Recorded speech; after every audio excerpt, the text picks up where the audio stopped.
بسم اللہ الرحمن الرحیم الصلاة والسلام علی رسولہ الکریم وعلی آلہ وصحبہ اجمعین۔ تبلیغ کا کام 1926 میں مولانا الیاس صاحب رحمۃ اللہ علیہ نے شروع کیا۔ نظام الدین ایک چھوٹی سی مسجد تھی، چھوٹی سی بستی تھی، اور یہ دلی کا قبرستان تھا۔ ہمایوں کا مقبرہ یہی ہے، اور میں 2 دفعہ گیا ہوں، بہت بڑا قبرستان۔ تو اب وہ مل گئے ہوں گے نظام الدین اور دہلی آپس میں، پہلے کچھ فاصلہ تھا بیچ میں، ایک الگ بستی تھی نظام الدین اولیاء۔ تو مولانا الیاس صاحب رحمۃ اللہ علیہ وہاں ان کے والد مولانا اسماعیل صاحب تھے، وہ کاندھلا چھوڑ کے اور نظام الدین کی بستی میں آ کے ڈیرا لگا دیا۔ انہوں نے پہلے میواتیوں سے دوستی لگائی، وہ جو آپ نے پتہ نہیں سنے کہ نہیں، حقہ تازہ کر کے راستے میں بیٹھ جاتے تھے، کہتے آؤ بھائی حقہ پیو۔ تو پھر ان سے کہتے کہ تم لوگ کہاں جا رہے ہو؟ وہ کہتے کہ ہم وہ جا رہے ہیں دہلی، مزدوری کرنے جا رہے ہیں۔ کتنے پیسے لوگے؟ 2 آنے کا 2 آنے میں دیتا ہوں اور میرے پاس مزدوری کرو۔ تو وہ جاتے تو ان کو وضو سکھاتے، نماز سکھاتے، ضروریات دین سکھاتے تھے۔ یہاں سے میواتی قوم اور اس گھرانے کا تعلق شروع ہوا۔ ان کے انتقال کے بعد ان کے بیٹے تھے مولانا محمد صاحب، پہلی بیوی سے، وہ تشریف فرما ہوئے۔ تو وہ کوئی 20 برس رہے، کوئی 1898 میں ان کا انتقال ہوا۔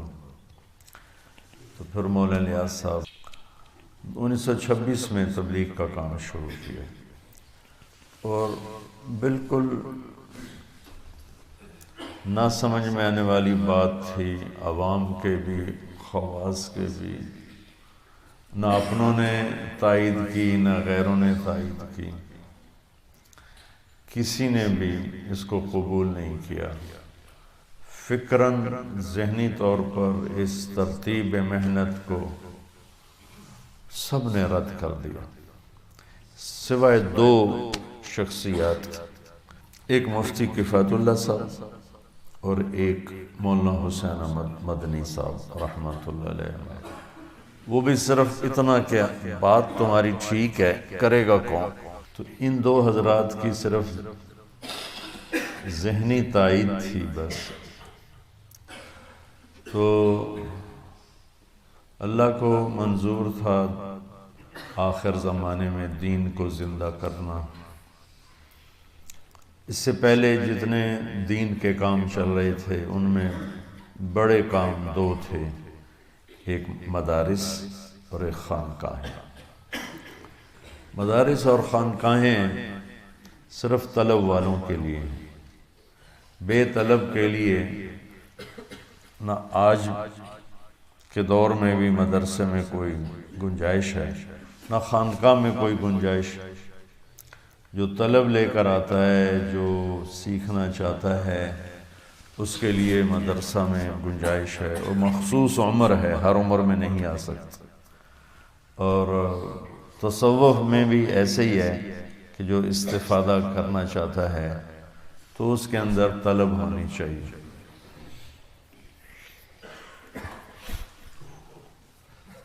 تو طلب والا معاملہ بہت ٹھنڈا پڑ چکا تھا، اور بے طلب لوگ بہت زیادہ تھے، اور انگریز کی 100 سال حکومت نے دین سے ویسے ہی فاصلے پیدا کر دیے۔ تو پھر اللہ تعالیٰ نے مولانا الیاس صاحب کو یہ رخ سمجھایا کہ خود چل کے جاؤ۔ یہ سارا کام الہام ہوا۔ تو میواتیوں میں پہلے محنت شروع کی، ان پڑھ لوگ میواتی۔ جس جماعت کو حضرت تھانوی کے پاس بھیجا تھا مولانا صاحب نے، اس کے ایک صاحب جو لمبی عمر پائی، زندہ رہے، میں نے ان کی زیارت کی، میاں جی دین محمد میواتی تھے، اور ایسے داعی تھے جب وہ اللہ کو بولتے تھے نا دل ہلا کے رکھ دیتے تھے، اور رہتے تھے قصور کے پاس، لیکن پتوں کی تک اپنے گدھے پہ جایا کرتے تھے، لاہور جاتے تھے اپنے گدھے پر، ساری زندگی کھوتے کی سواری۔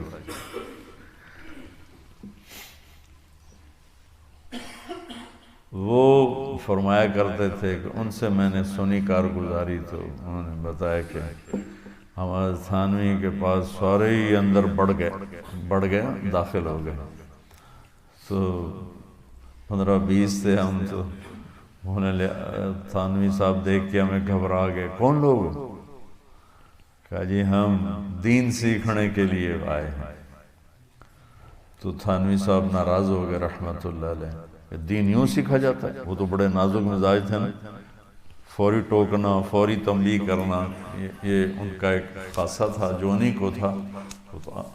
نہ یہ طرز عام ہو سکتا ہے، نہ ہوا نہ آگے چلا، وہ تو فوری پکڑ فرماتے، تو سب کو ڈانٹ دیا کہ یوں دین سیکھا جاتا ہے۔ خیر یہ تو چپ ہی رہنا تھا، تو مسجد میں ٹھہر گئے۔ تو عصر کے بعد جب گشت ہوا تو اس میں حضرت تھانوی نے جستجو کے طور پر نا تجسس، مولانا ظفر احمد تھانوی اعلیٰ السنن والے، ان کے بھتیجے بھی تھے اور خلیفہ بھی تھے، ان کو کہا ان کے ساتھ جاؤ۔ تو اس وقت عمومی گشت میں کلمہ پڑھتے تھے اور کہتے تھے بھائی آپ بھی کلمہ سنا دو، ہمارا ایمان تازہ ہو جائے۔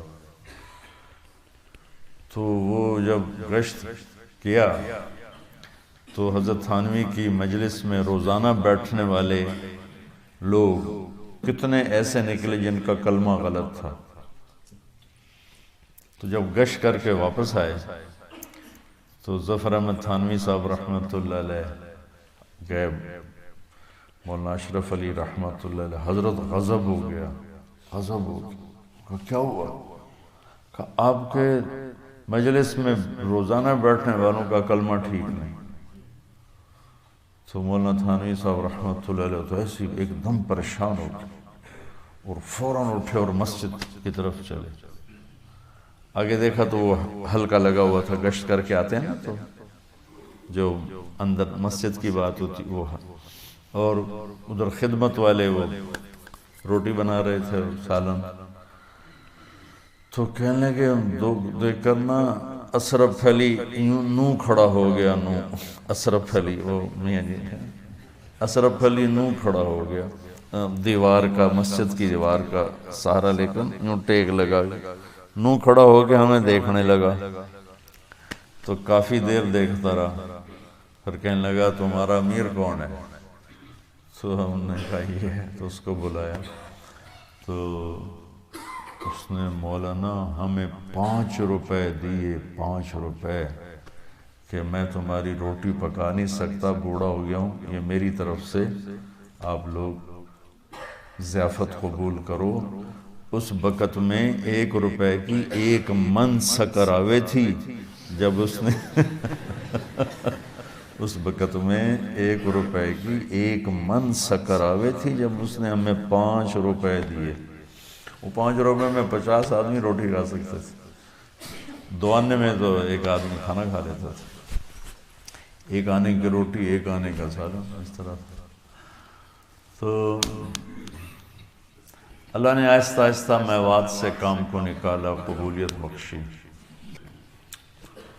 تو عبدالوہاب صاحب رحمۃ اللہ علیہ 1 جنوری 1944 نظام الدین پہنچ، دہلی میں ان کی نوکری لگی تھی، اور لاہور اسلامیہ کالج سے انہوں نے بی اے کیا تھا۔ وہ شروع سے مزاج فطرت میں اہل اللہ کی صحبت اور ان کی سنگت دل میں اللہ نے ڈالی تھی۔ یہاں رہتے ہوئے یہ حضرت مولانا احمد علی لاہوری رحمۃ اللہ علیہ کے درس میں روزانہ شرکت کیا کرتے تھے۔ تو ان کے والد بڑے سیاسی آدمی تھے، عاشق حسین صاحب، راؤ عاشق حسین۔ انہوں نے ان کی نوکری لگوا دی دہلی میں۔ تو ان کو وہاں کہنے لگے، مجھے ایسے پتہ چلا کہ نظام الدین میں ایک مولوی صاحب ہیں جو دین سکھاتے ہیں اور چوروں کو بھی گلے لگاتے ہیں، اس طرح کیونکہ باتیں چل پڑی ہوں کہ میں ان کو دیکھنے کے لیے گیا۔ تو 1 جنوری 1944 پہلا دن تھا عبدالوہاب صاحب کا جب وہ نظام الدین میں داخل ہوئے، اور 18 نومبر 2018 ان کا آخری دن تھا۔ اس میں اس بندے نے تبلیغ کے سوا ہر شے قربان کر دیا۔ تو وہ ایک واقعہ ہوا، استعداد تو پہلے سے اللہ نے رکھی تھی اور قبولیت بھی تھی اور کام بھی لینا تھا۔ جب یہ ملے مولانا الیاس صاحب سے تو وہاں ایک وکیل صاحب آئے ہوئے تھے حضرت کے معتقد۔ مولانا اسماعیل صاحب نے بہت بڑی جائیداد چھوڑی تھی، جاگیر تھی پوری، کئی گاؤں تھے۔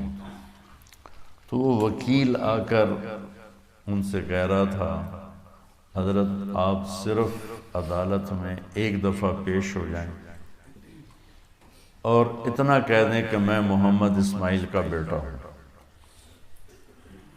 باقی سارا کام میرا۔ اس کے بعد آپ پورے اس کیس میں ایک دفعہ بھی نہیں آئیں گے اور میں ساری آپ کی جائیداد چھڑوا کے آپ کو دلا دوں گا۔ تو مولانا الیاس صاحب نے فرمایا کہ دیکھو وکیل صاحب، میں نے اپنی زندگی اس مبارک کام کو دی ہے، میں اپنی سوچ کا، فکر کا ایک ذرہ بھی کسی اور چیز کو نہیں دے سکتا۔ مجھے نہیں چاہیے جائیداد، گاؤں تھے کئی گاؤں، مجھے نہیں چاہیے جائیداد۔ تو عبداللہ صاحب اللہ کی طرف سے چنے ہوئے آدمی تھے، پہلے دن آئے، نہ تبلیغ کا پتہ، نہ اس محنت کا پتہ۔ تو کہنے لگے، ایک دم میرے دل پر وہ بات ایسی لگی کہ میں نے کہا عبدالوہاب تو بھی ایسا بن کے دکھا کہ اس مبارک کام کے لیے تیری سوچ اسی کی ہو جائے اور کسی کی نہ ہو۔ تو ایسے مجھے خیال آیا، اس خیال کو وجود میں لانے کے لیے انہیں 74 برس لگا تھے۔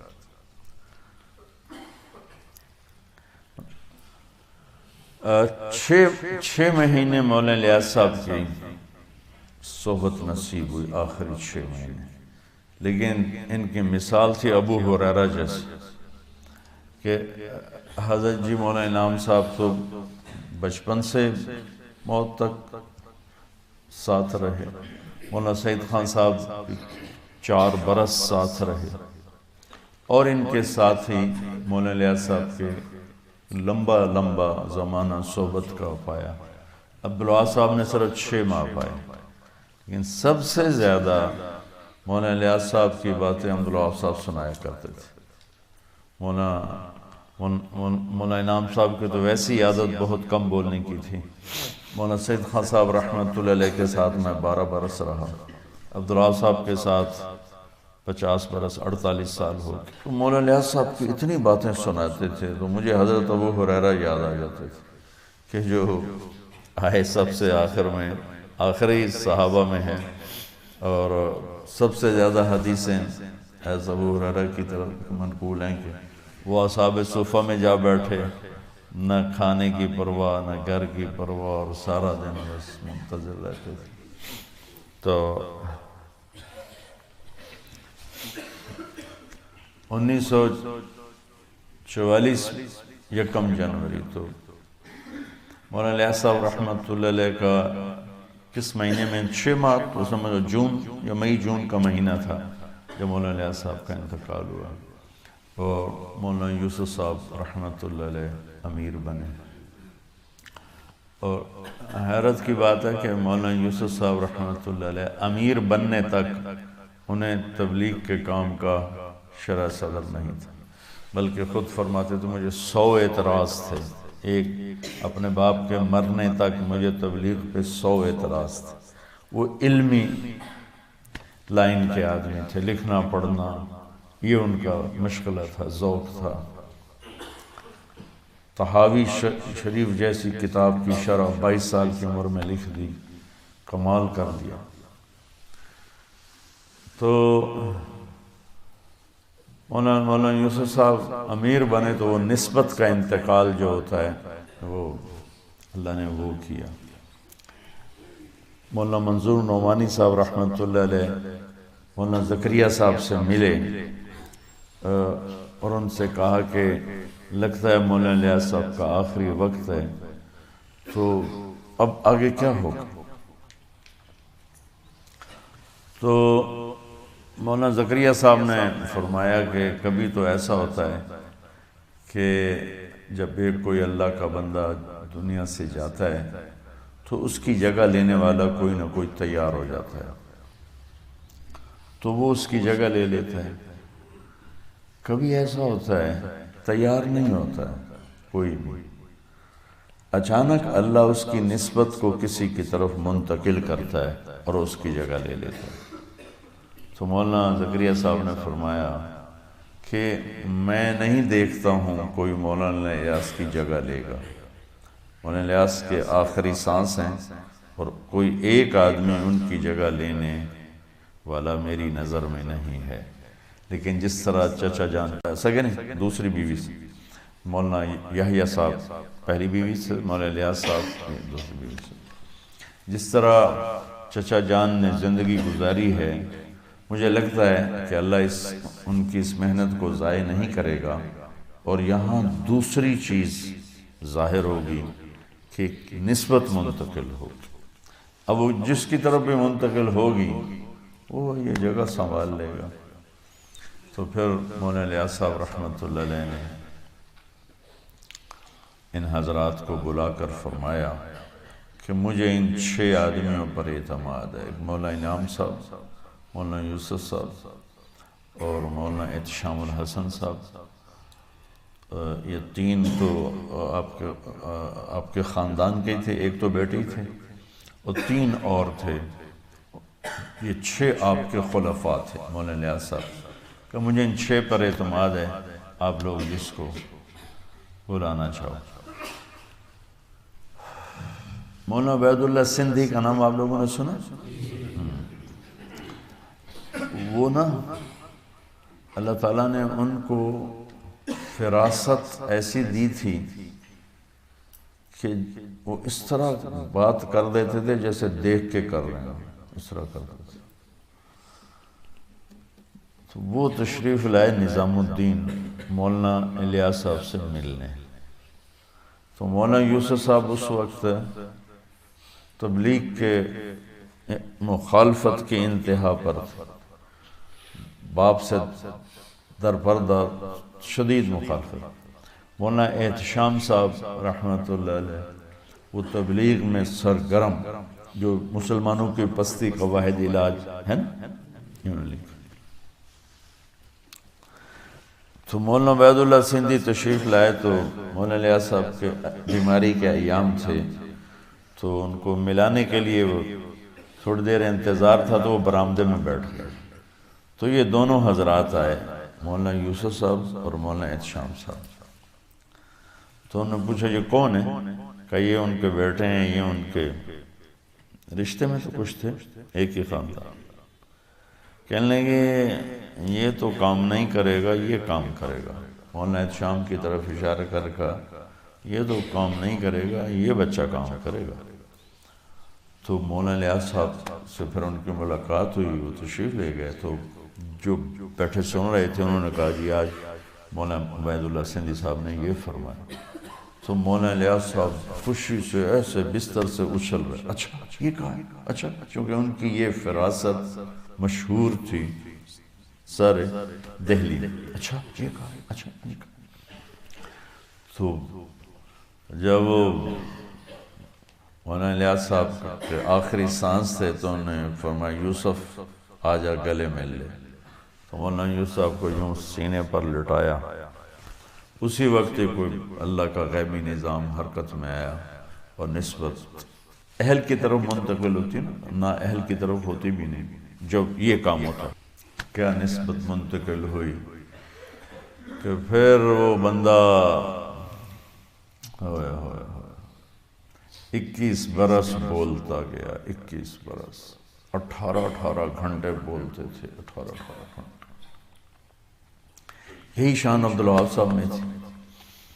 اور مولانا جان صاحب رحمۃ اللہ علیہ جب مولانا یوسف صاحب کو امیر بنایا گیا تو وہ معترض ہو گیا کہ یہ تو اقربا پرستی ہے۔ مولانا یوسف صاحب تو تبلیغ کے خلاف تھے، تو تھوڑا سا ان کو نا یہ چیز چبھی کہ یہ صحیح نہیں ہو، لیکن مولانا یوسف صاحب کا ساتھ دیا۔ لیکن جب مولانا انعام صاحب امیر بنے، مولانا انعام صاحب تو بولتے ہی نہیں تھے، خاموش رہتے تھے، تو پھر وہ تبلیغ سے کٹ گیا مولانا شام صاحب، اور تبلیغ کے خلاف رسالہ لکھا۔ یہ شاید آپ بہت کم بچوں کو معلوم ہے، تبلیغ کے رد میں پھر رسالہ لکھا۔ اللہ تعالیٰ سے حسن کیا ہے سیرت بھی مانگو اور حسن خاتمہ بھی مانگو۔ خیر تبلیغ کی مخالفت سے کوئی سوء خاتمہ نہیں ہوتا، وہ بہت بڑے اللہ والے تھے، بڑے اہل اللہ میں سے تھے۔ بس تبلیغ کے بارے میں منقبض ہو گئے مولانا عبید اللہ سندھی والی بات کہ یہ بچہ کام نہیں کرے گا، یہ کام کرے گا، تو وہ اللہ نے ثابت کر کے دکھائے۔ تو مولانا الیاس صاحب کے مرنے پر عبدالوہاب صاحب نے نوکری سے استعفیٰ دے دیا اور نظام الدین آ کے پڑھ گئے۔ تو ان کے باپ آئے اور مولانا یوسف صاحب سے کہا کہ یہ دیوانہ ہو گیا ہے، اس کو گھر بھیجو، نوکری چھوڑ دی۔ تو مولانا یوسف صاحب نے ان کو بلایا اور کہا بھائی جاؤ نوکری کرو، اور ان کے باپ کو خوش کیا۔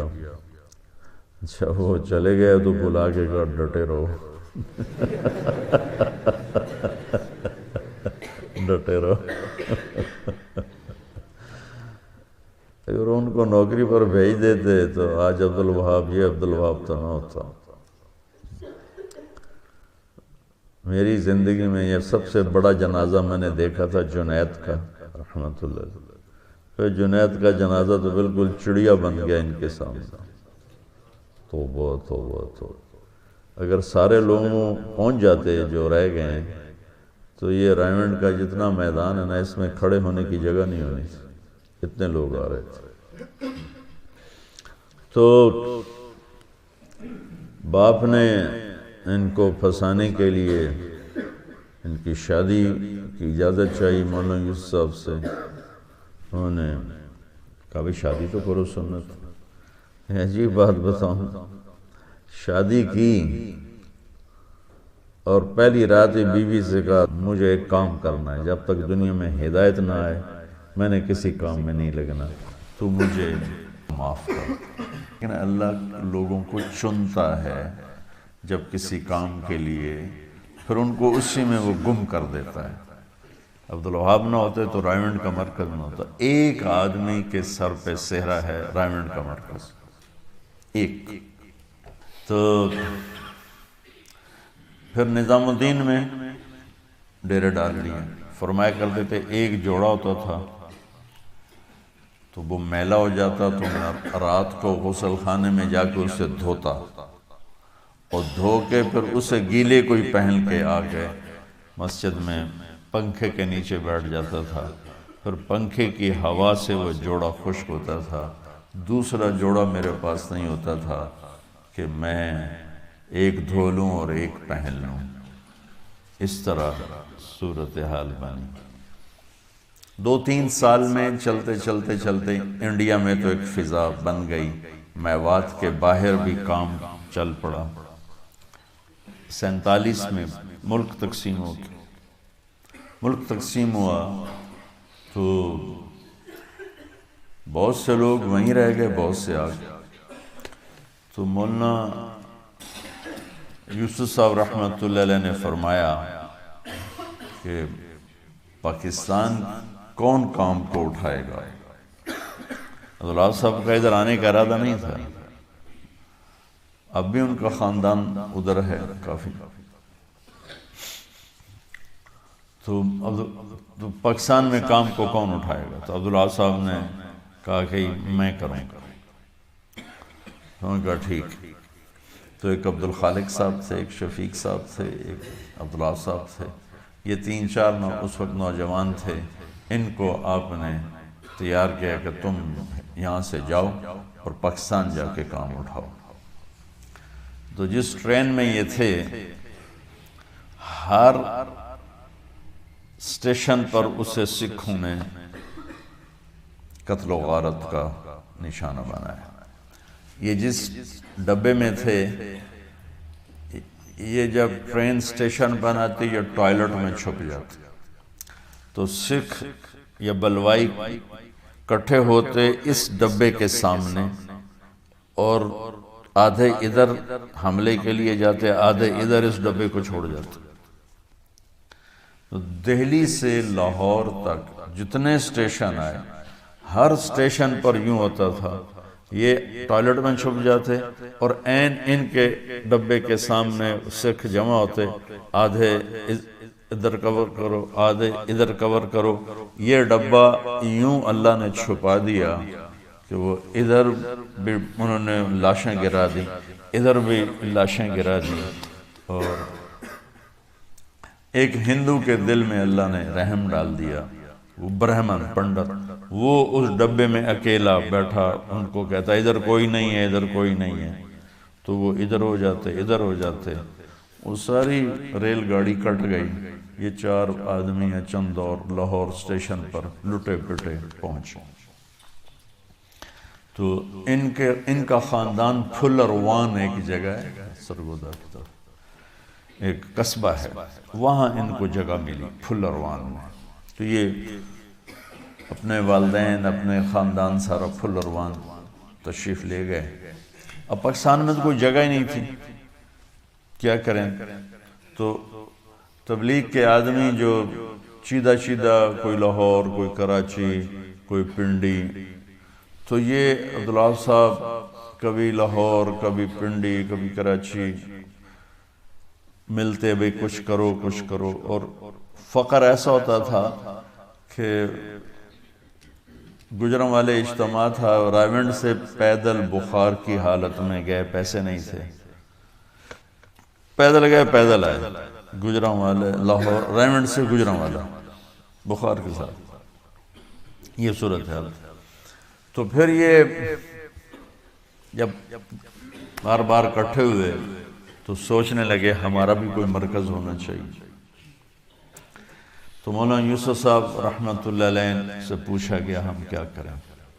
تو اس وقت میواتی جو انڈیا سے آئے تھے وہ رائیونڈ کے چاروں طرف آباد ہوئے، اور جگہوں پر بھی گئے، لیکن یہاں زیادہ، اب بھی ان کی تعداد یہاں زیادہ ہے. تو مولانا یوسف صاحب نے ایک جماعت تشکیل کی کہ تم لوگ چلہ لگاؤ، 10 دن مشرق کی طرف، 10 دن مغرب، 10 دن شمال، 10 دن جنوب.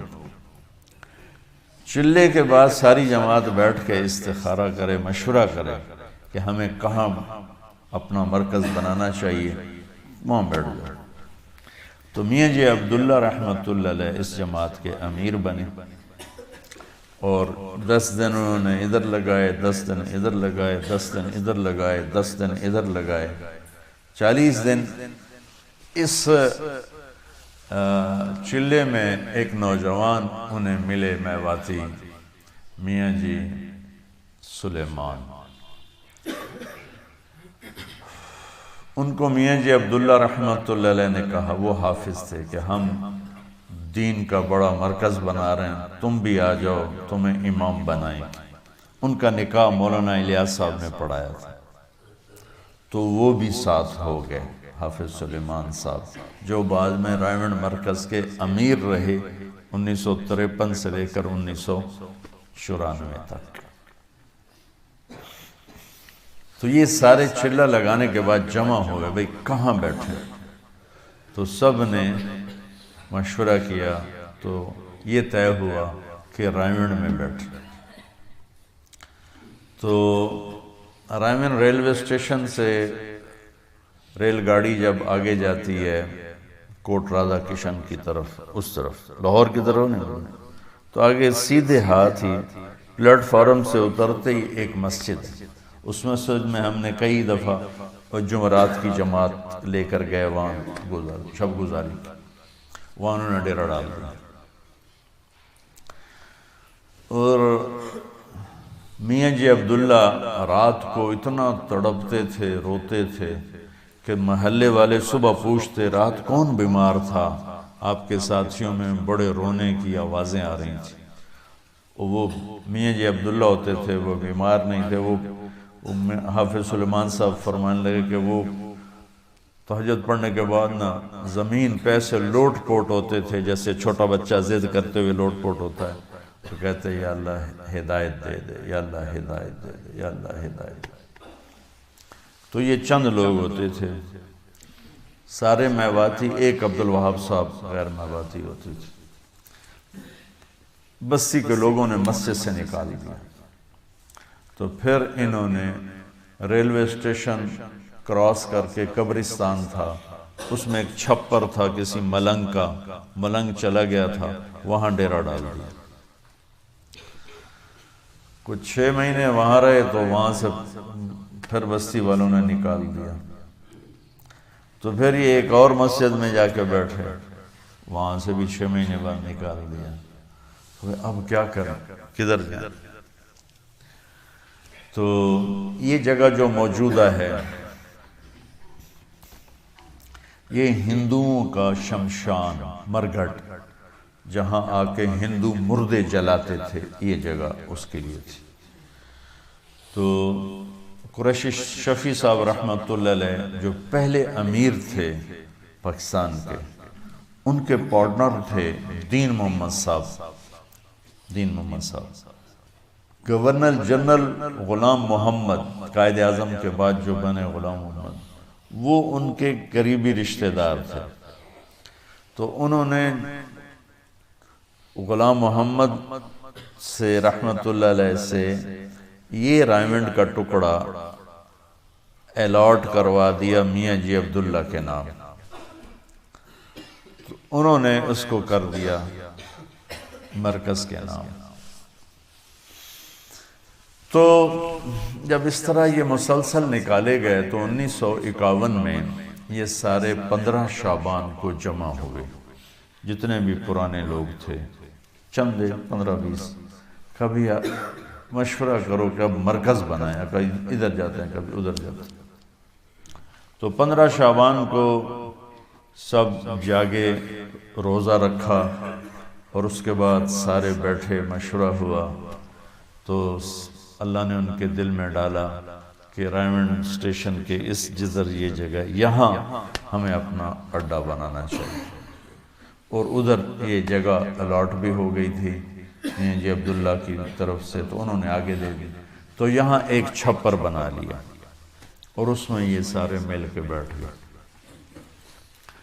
51-52 9 جولائی 1953 پہلا اجتماع طے ہوا، مولانا یوسف صاحب کی آمد، اور میواتیوں میں یہ شور مچا ہوا تھا کہ مولانا یوسف صاحب آ رہے ہیں، سب کو واپس لے جائیں گے ہندوستان۔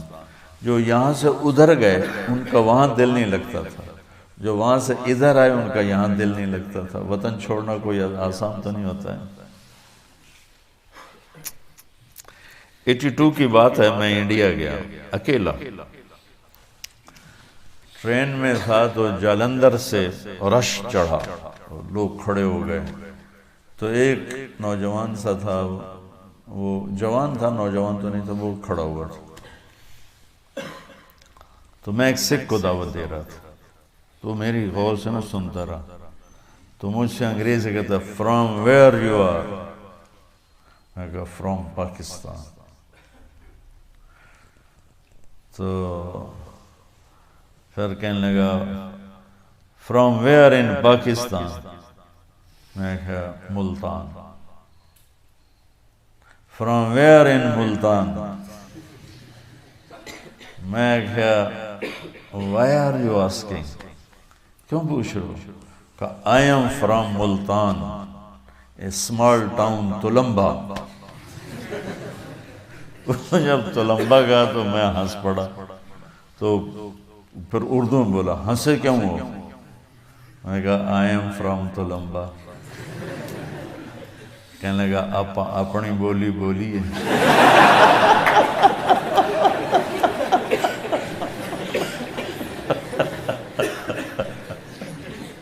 کہنے لگا اتنے تو ساڑی کوئی جاندہ ہی کوئی نہیں، آپ اپنی بولی بولیے۔ میں کہا بولیے۔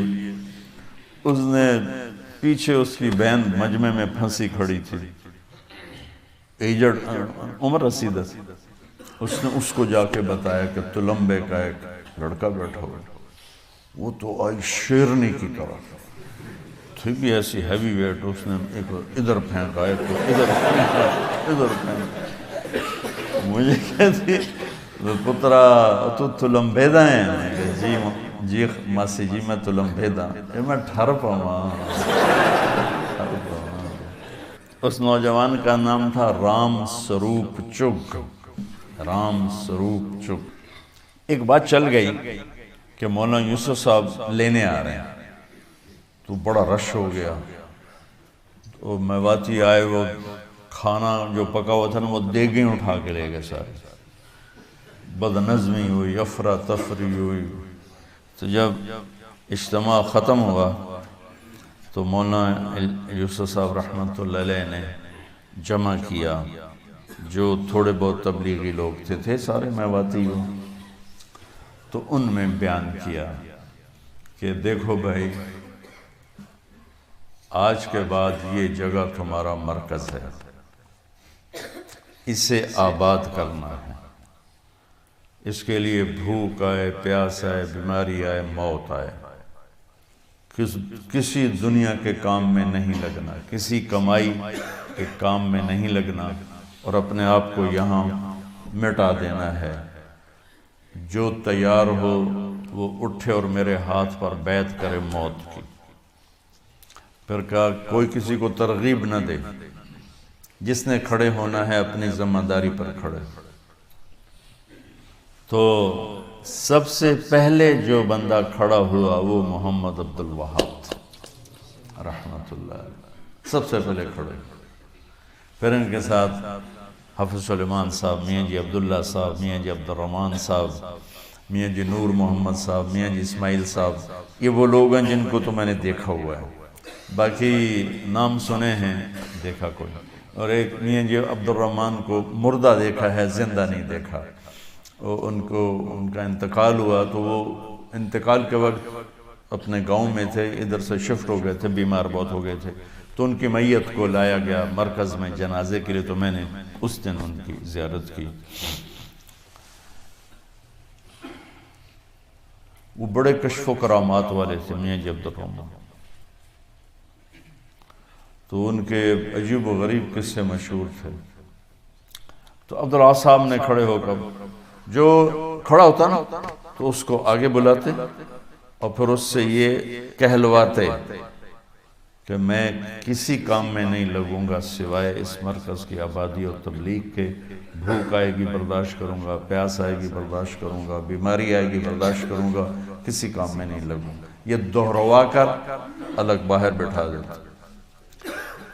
مولانا کی نظر پڑی میاں جی محراب رحمۃ اللہ علیہ، وہ مشتاق صاحب رحمۃ اللہ علیہ ہوتے تھے ہمارے مقیمین میں سے، آپ نے نام سنا ہوگا، دیکھا بھی ہوگا، ان کو تیار کر رہے تھے تم نام دو، تو مولانا یوسف صاحب کی نظر پڑ گئی، انہوں نے اتنے زور سے ڈانٹا میاں جی محراب کہ میں نے پہلے نہیں کہا تھا کسی کو تیار نہیں کرنا، کل جب بھوک آئے گی نا تو پھر یہ تمہیں گالیاں دے گا کہ مجھے اس نے پھنسا دیا، کوئی کسی کو تیار نہ کرے۔ تو 18 آدمی کھڑے ہوئے، 19ویں آدمی بھائی مشتاق صاحب بنے 2 سال کے بعد، 1955 میں، یہ کراچی میں ہوتے تھے، 1955 میں یہ کراچی چھوڑ کر یہ بھی رائمنڈ آ گیا، اور 18 سے 19 لوگ یہ ہوئے، 19 ان لوگوں نے اس کشتی کو کھینچا۔ پھر اس میں جو موت تک یہیں پڑے رہے وہ میاں جی نور محمد، میاں جی اسماعیل، حافظ سلیمان، میاں جی عبداللہ، مشتاق صاحب، عبدالوہاب صاحب، میاں جی عبدالرشید۔ میاں جی عبدالرشید نابینا تھے، جنہوں نے زندگی دی کہ نابینا تھے، اور وہ مسجد کے ایسے جیسے یہ کونا ہے نا، یوں ایک کونا تھا مسجد کا پرانی، اس کونے میں ان کا بستر ہوتا تھا، طالب علم مہینہ مہینہ کی ڈیوٹی سے ان کو کھانا پہنچاتے تھے، باقی ہر جگہ مرکز میں آنا جانا وہ اپنی لاٹھی سے کرتے تھے، کسی ان کو سہارے کی ضرورت نہیں ہوتی تھی۔ عبداللہ صاحب کو تہجد میں آ کے اٹھایا کرتے تھے۔ ایک دفعہ میں طالب علم کے عبداللہ صاحب برآمدے میں سوئے ہوئے تھے اور میں بھی برآمدے میں تھا، تو میاں جی اے عبدالوہاب اٹھ جا اٹھ جا، اے عبدالوہاب اٹھ جا، تو وہ آ کے ان کو تہجد میں اٹھایا کرتے تھے۔ وہ کبھی آ جاتے، اے عبدالوہاب سال کے لیے تیار ہوں، نقد ابھی بھیج مجھے، نابینا ہونے کی پرواہ نہ کر، میں سال لگاؤں گا، یہ ان کی بات ہے۔ تو بچوں، ان 18 لوگوں میں سے جو سب سے زیادہ قربان ہوئے وہ عبدالوہاب صاحب، کیونکہ میاں جی نور محمد تھے، میاں جی اسماعیل تھے، سلیمان تھے، میاں جی عبداللہ، ان سب کے گھر اسی رائمنڈ کی بستی میں بن گئے تھے، یہ اپنے بچوں سمیت تھے۔ میاں جی نور محمد، میاں جی اسماعیل حفظ پڑھاتے تھے، حافظ سلیمان صاحب امام تھے اور حفظ پڑھاتے تھے، تو جو سب سے زیادہ چکی میں پسا ہے وہ عبداللہ صاحب، کہ نہ دن دیکھا نہ رات دیکھی، نہ اپنے آپ کو دیکھا، اتنا مجاہدہ زندگی میں نے کسی انسان کا نہیں دیکھا، اور فنائیت تھی مولانا الیاس صاحب والی، آنکھوں دیکھا بتا رہا ہوں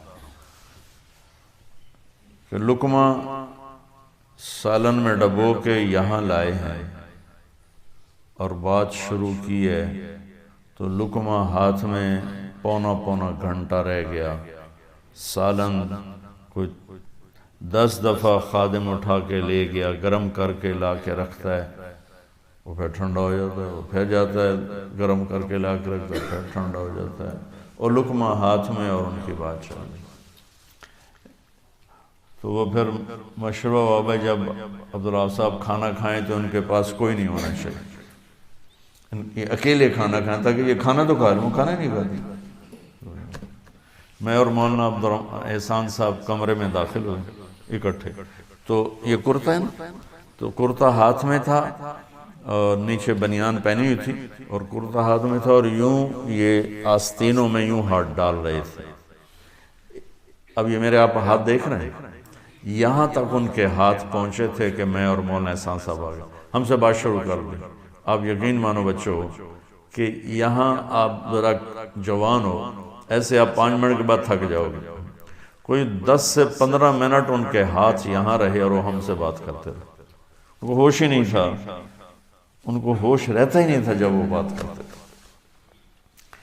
اب سب جوان بچے ہو، سحری کھانے کے بعد